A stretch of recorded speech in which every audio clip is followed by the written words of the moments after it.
გურა, გამარჯობა. 1% ციფრის წინაშე. ნახე რა მოგდანა.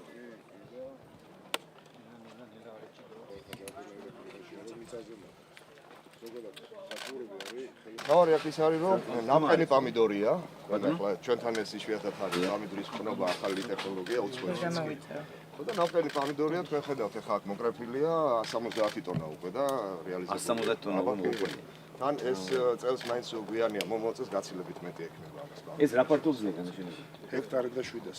ჰექტარი და 700. ჰექტარი ჯერჯერობით ესა და გაფართოებასაც აპირებენ. და რა დაგდა ჯამში რა დაგვიჟდა ეს სათბური? სათბურები ჯდება საერთოდ ესეთ თანამედროვე საფრთხე $45 და $20 კვადრატული მეტრი დიახ, რაღაც 1,200,000. აი ეს გვინდა ეს მასიურად უნდა დავიწყოთ სათბურებში ნატო ხა ეს.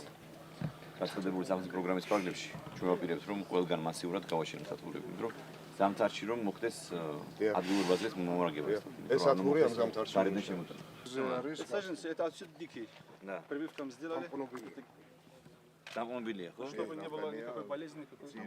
დამყენია ეს პომიდორი ეს რას?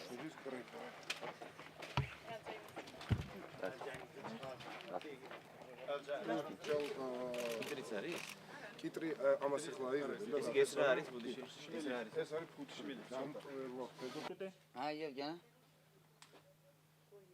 ეს არის კიდევ ერთი ასე ვთქვათ ნათელი მაგალითი თუ როგორ შეიქმნა სახელმწიფოს დახმარებით კიდევ ერთი ძალიან უნიკალური საწარმო სათბური და ჩვენ კიდევ ერთხელ გვინდა დავადასტუროთ რომ ვართ მოტივირებული და აბსოლუტურად გვაქვს განწყობა იმისა რომ მაქსიმალურად ხელი შევუწყოთ ჩვენ ადგილობრივი წარმოების განვითარება საქართველოში.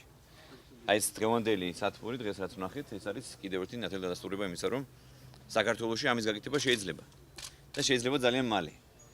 და მიმაჩნია რომ აღარ უნდა მოხდეს უცხოეთიდან დაბალხარისხიანი პროდუქტების შემოტანა. Аббас Мусаев, название этого объекта тоже. Мы это объект построили с помощью государства, и государственный проект был 1% годовой. Мы взяли это кредит, 240 тысяч, от ВТБ банка брали, они нам очень помогли, и государство тоже очень сильно помог. Если не был бы этого проекта, мы, наверное, это не могли бы построить.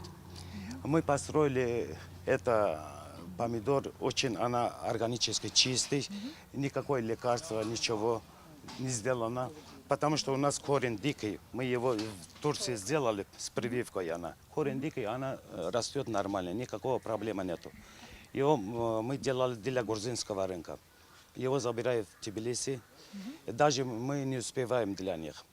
Если, допустим, еще раз государство будет поддерживать с кредитом, мы еще будем планировали еще 3-5 гектаров будем строить. ხელფასები კარგია. მაგალითად, რომ კიდევ როგორ ვიტყვი, მუშაობა ადვილია. მოვლა უნდა ყველაფერსაც. მაგალითად, უნდა უმკურნალო, ზიდო ყველაფერი წესრიგში. ხალები კრიფავენ, კაცები ზიდავენ და აქ ვასორტებთ.